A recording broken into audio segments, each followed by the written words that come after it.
Today, Judge Robert Chasteen is in court to sentence Bo Dukes for helping to conceal the death of Tara Grinstead.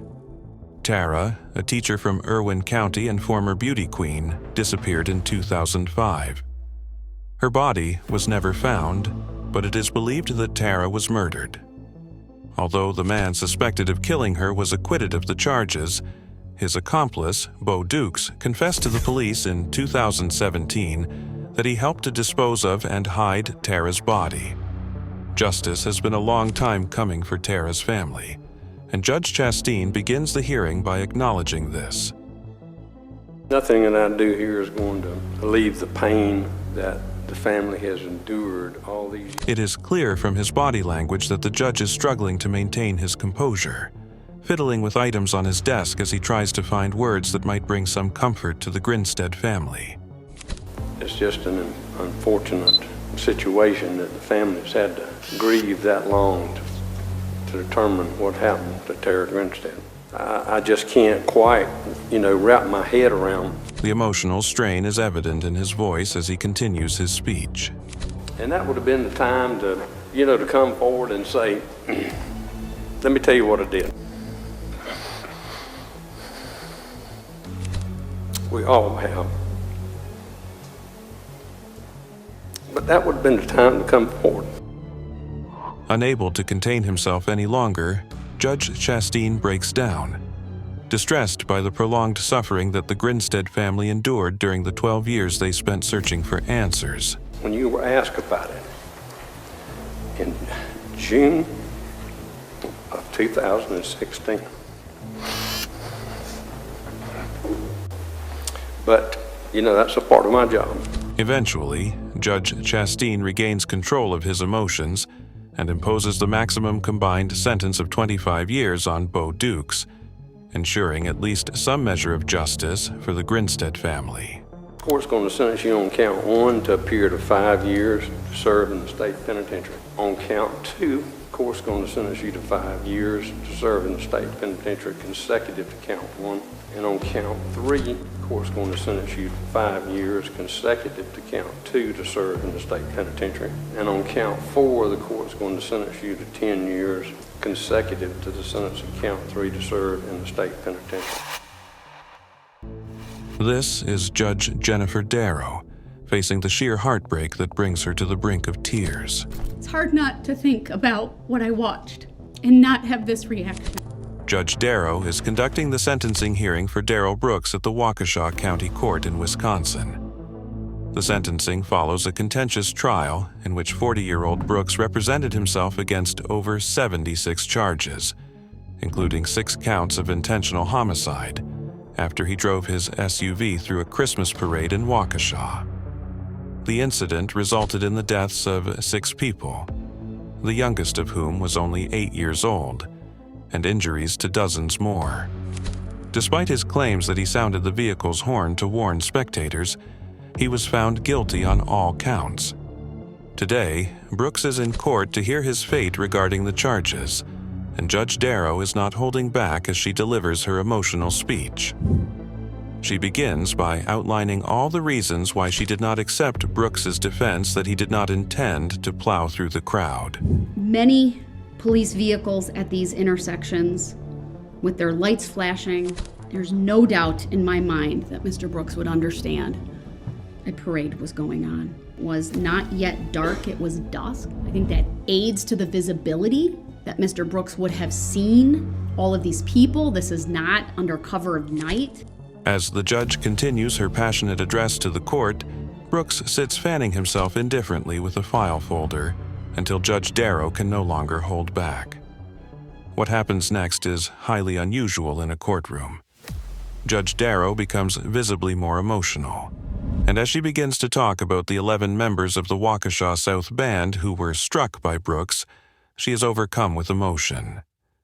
Through her tears, she describes how the evidence she saw keeps her up at night. It's hard not to think about what I watched and not have this reaction. Those were images that frankly kept me up at night, that I saw over and over and over.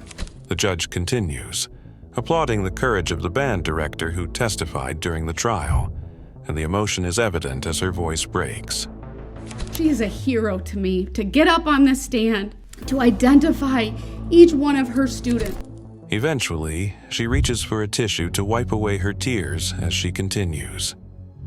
She takes a few moments to compose herself before proceeding, while Brooks remains expressionless in his seat. The hearing continues, and Judge Darrow seems to have regained her composure. But as she begins to speak once more about the victim's testimony, she breaks down again.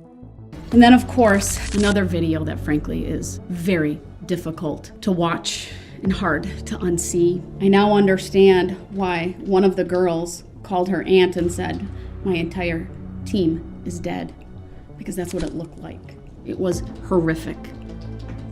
And to think of those two brave young ladies who got up during this trial to testify about what they saw, what they did, your dancers are proud of you.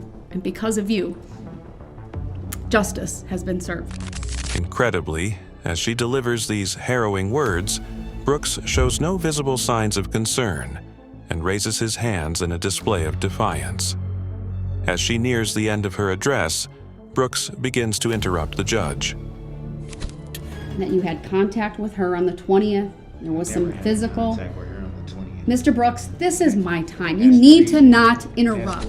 Mr. Brooks, the state you need to stop. said specifically, wrote you, Your Honor. Mr. And now Brooks, you want to sit up here. do not interrupt me you- or you will be removed to the other and now courtroom. you want to sit up here Stop. and try to. Brooks continues to argue, and Judge Darrow warns him that he will be removed if he does not stop. You talking about someone with 5 kids that don't have custody. You need to stop None of right them. now or you will be removed. Remove me then. Brooks is eventually escorted out of the courtroom by sheriff's officers. All right, he will be removed. He cannot simply stay I don't quiet. consent. Just told him to get off me. He is finally sentenced to life in prison without the possibility of parole. It would be difficult for anyone to remain unaffected by such a heinous crime, especially for Judge Darrow, who has 3 children. This is Judge William Atkinson. He has seen this same anguish many times.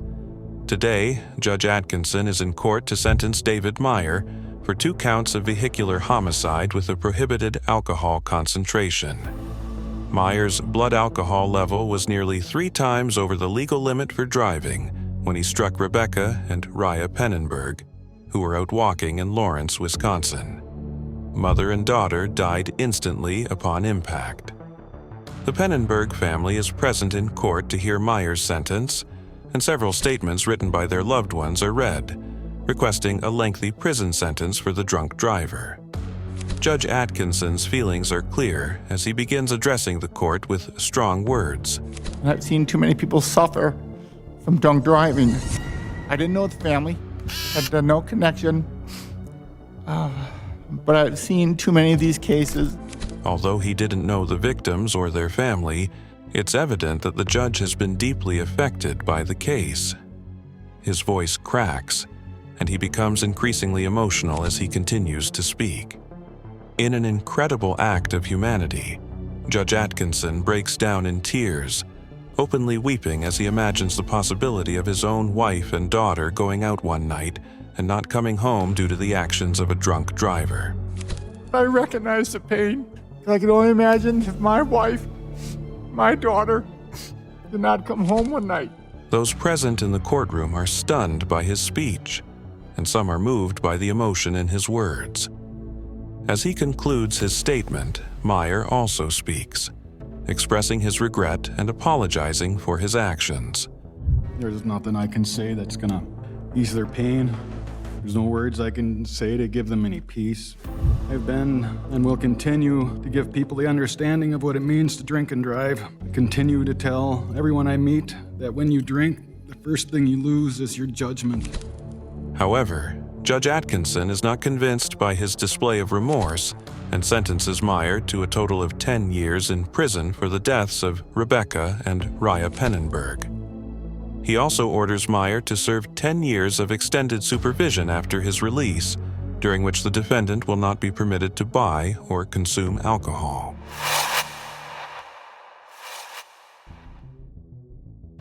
This is Judge Amber Wolf of the Second Division of the Kentucky Court. Judge Wolf's compassionate nature has become well known in the cold, rational world of law, and today she will show just how far she is willing to go to treat defendants with compassion. Before her is James Rare, a 24-year-old man from Kentucky facing theft charges after he and his wife, Ashley, were caught breaking into a warehouse and stealing 6 flat-screen TVs. Recently, Ashley gave birth to the couple's son while James was in custody, and since they are co-defendants, a no-contact order is in place, preventing James from meeting his newborn. Judge Wolf was wrapping up James's hearing and preparing to begin Ashley's when she noticed the young mother holding up the baby in the gallery, allowing her husband to see him as he was leaving the courtroom. The realization that James had not yet met his newborn son stirred something in the judge's sense of humanity, prompting her to act. You sure you're comfortable with this? Is this what you want to do? All right, just stay right there for just a second. Judge Wolf said, calling Ashley Rare to the front of the courtroom and speaking with her before calling James Rare back into the room. She issued some strict instructions before clarifying the situation. I don't want you to say anything to me about your case at all. Don't say anything. Your lawyer's not present right now. But I understand that there is a chance that you're going to go back to Todd County and that your baby is a month old and you haven't met that baby yet. Judge Wolf summons Ashley to the podium with the baby and makes the introductions. I know you have a no contact order between you and Miss Roeder that I have, that I issued, and I'm not changing that. I'm making a temporary exception right in front of me on the record so that you can meet this baby. This is your son. Watch the touching moment as Ashley hands the tiny baby to her husband, who takes him and holds him lovingly. Be careful. You see his little shirt? Yeah.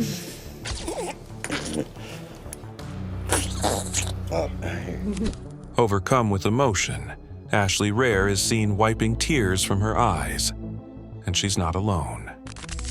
When the camera pans back to Judge Wolf, she is also seen wiping a tear from her cheek.